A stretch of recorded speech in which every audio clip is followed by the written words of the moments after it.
Excuse me, এই যে শুনছেন? হ্যাঁ, আমি আপনাকেই বলছি। একটু যেচেই কথা বলতে এলাম আপনার সাথে। আমাকে কিছু বলছেন?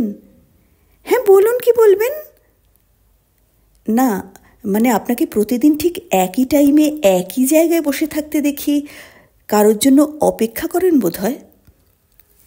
আপনাকে তো ঠিক চিনলাম না। যদি আপনার পরিচয়টা দেন তাহলে নিজেকে ধন্য মনে করব।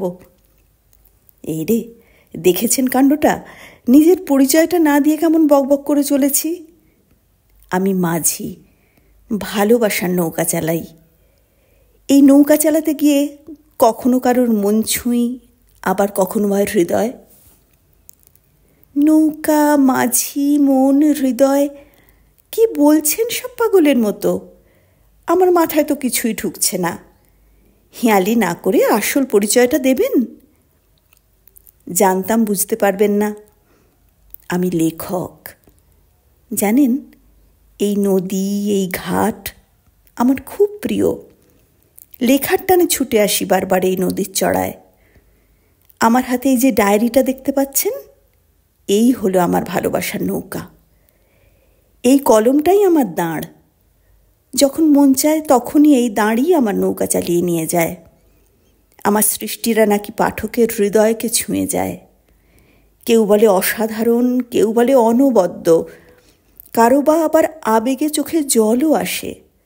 কখনো বা শুনি, আপনি আরও লিখুন। বাহ, আপনি তো দারুণ কথা বলেন। আপনার কথা মন ছুঁয়ে গেল। তা মশাই, লেখালেখি ছাড়া করেন কি? বলবো বলবো বলবো তার আগে ম্যাডাম, আমার প্রশ্নের উত্তরটা পেতে পারি? আপনি যদি আপনার পরিচয়টা দেন তাহলেও ভালো লাগবে আমার। আমি প্রেমিকা। প্রেমিকা মানে? প্রেমিকা মানে প্রেমিকা? না না, সে তো বুঝলাম, কিন্তু আপনার তো একটা নাম আছে। প্রেমিকা তো কারো নাম হতে পারে না। ও মা, নামে কি এসে যায়? শেক্সপিয়ার তো বলেই গেছেন, নামে কি আসে? গোলাপকে যে নামেই ডাকুন না কেন, তার সুগন্ধের তারতম্য কি ঘটে? ধরে নিন না ওটাই আমার নাম। শেক্সপিয়ার পড়েন নাকি? জানেন, আমিও পড়ি। না না, আমি পড়ি না। আচ্ছা বেশ, পরিচয় যখন হলো তখন না হয় আপনাকে প্রেমিকা বলেই ডাকবো। চা খাবেন নাকি? আমি চা খাই না। হুম, আমি বিশ্বাসই করি না। চা খায় না এমন কেউ আছে? আজ না হয় আমার অনুরোধেই এক কাপ খেলেন। এতটা সময় দিয়ে যখন কথা বলছেন, মানে আপনি আমাকে শুভাকাঙ্ক্ষী ভাবছেন নিশ্চয়ই। বেশ, আপনার অনুরোধ রাখতেই হয় তাহলে। আমি জানি আপনি না করতে পারবেন না। দুটো চা দেবেন ভাই? তো বললেন না তো আপনি এখানে আসেন কেন? জেনে কি করবেন? গল্পের প্লট খুঁজছেন নাকি? তা বলতে পারেন। লেখালেখি করতে গেলে প্লট তো খুঁজতেই হয়। আপনি ঠিকই বলেছেন, কবিরা প্লট খুঁজে বেড়ায়। এই তো দেখুন না, মেয়েরা যোগ্য মর্যাদা পায় কবিদের কবিতায়, লেখকদের লেখনীতে। তাই তো কালো মেয়েরা কবি ও লেখকদের কাছে আজও কৃষ্ণকলি। ডিভোর্সি মেয়েদের আবার নতুন করে বিয়ে হয় কবির কলমে। ধর্ষিতা মেয়েরা তখন দেবী দুর্গা হয়ে যায়।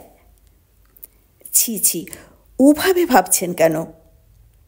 দেখেছেন কি সুন্দরভাবে কথাটা ঘুরিয়ে দিয়ে অন্য প্রসঙ্গে এলেন। আপনার মশাই সত্যিই পারেন। তা যাই হোক, আপনার নামটা আমার বেশ পছন্দ হয়েছে। আমি কিন্তু আপনাকে প্রেমিকা বলেই ডাকবো। প্রেমিকা টেমিকা যা খুশি বলে ডাকুন না, তাতে আমার কী বা আসে যায়। পুরুষ মানুষদের এইসব ন্যাকামি আদিক্ষেতা বলে মনে করি আমি। এসব দেখে আজকাল আমার গা জ্বলে। আপনি তো ম্যাডাম পুরুষ বিদ্বেষী, প্রতিবাদী কণ্ঠ যাকে বলে। ভুলে গেলে চলবে? বিশ্বের যা কিছু মহান সৃষ্টি চিরকল্যাণকর, অর্ধেক তার করিয়াছে নারী, অর্ধেক তার নর। আপনাদের এই মিষ্টি মিষ্টি কথায় না থাক। আরে চুপ করে গেলেন যে, কি এত ভাবছেন? আমার কথায় কি বোর ফিল করছেন? তাহলে বরং আরে না না বলুন। বেশ তো, প্রেমিকা বলেই ডাকবেন না হয়। এই যে মশাই, চা তো ঠান্ডা হয়ে গেল। এই রে, দেখেছেন, বেমালুম ভুলে গেছি। আচ্ছা প্রেমিকা, আপনি এই নদীর ঘাটে রোজ কেন আসেন বললেন না তো? আপনি দেখছি না জেনে ছাড়বেন না।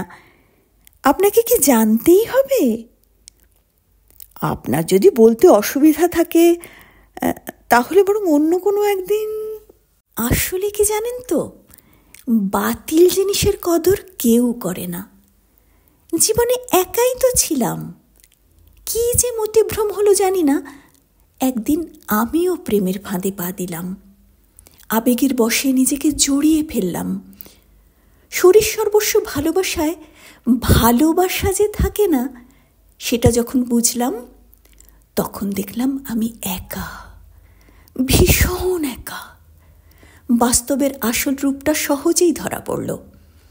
ততদিনে আমার প্রেমিক পুরুষ তার অনুরাগের ছোঁয়ায় অন্যের মনোরঞ্জনে ব্যস্ত। তবে এর জন্য দোষ আমি তাকে দেব না। নিজের ভুলের মাসুল আজ দিয়ে চলেছি জানেন। স্মৃতি ভুলতে চাই, পারি না, বড্ড কষ্ট হয়। তাই এই নদীর চরে আসা, আর নদীর ঘাটে বসে যদি কিছুটা ভুলে থাকা যায়। দেখুন কি অদ্ভুত বৈপরীত্য আপনার সঙ্গে আমার। আপনি আসেন নদীর ঘাট থেকে উপাদান নিতে, আর আমি আসি পুরনো স্মৃতিকে ভাসিয়ে দিতে। আচ্ছা, আপনার লেখায় আমাদের মতো মেয়েরা, মানে এই বাতিল প্রেমিকাদের জায়গা হয় না এতটুকু?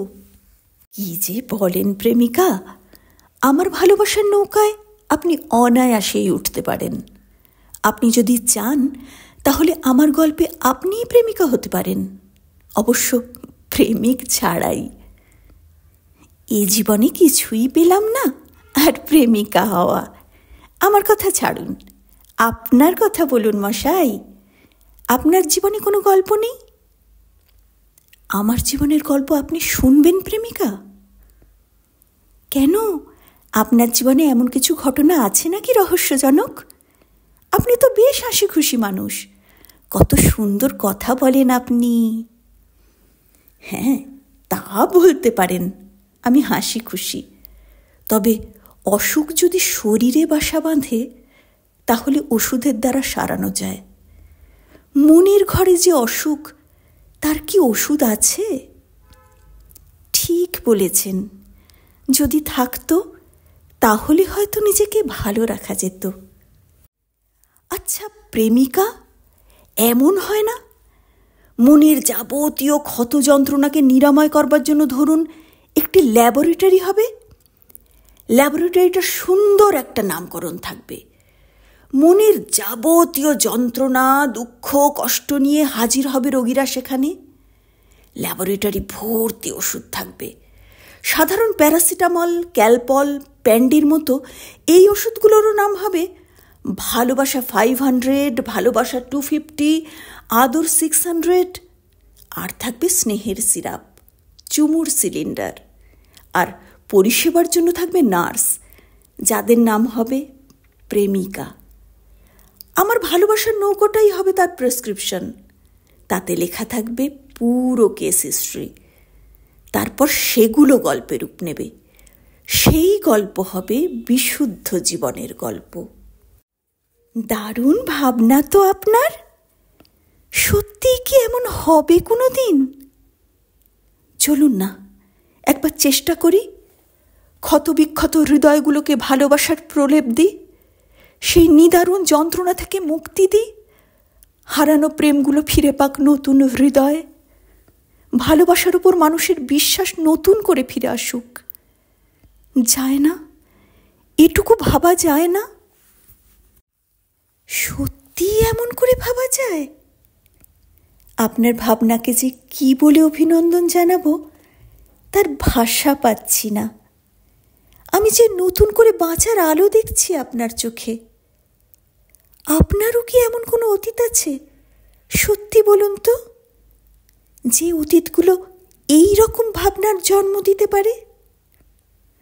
সে কথা না হয় হবে পরে কোনো একদিন।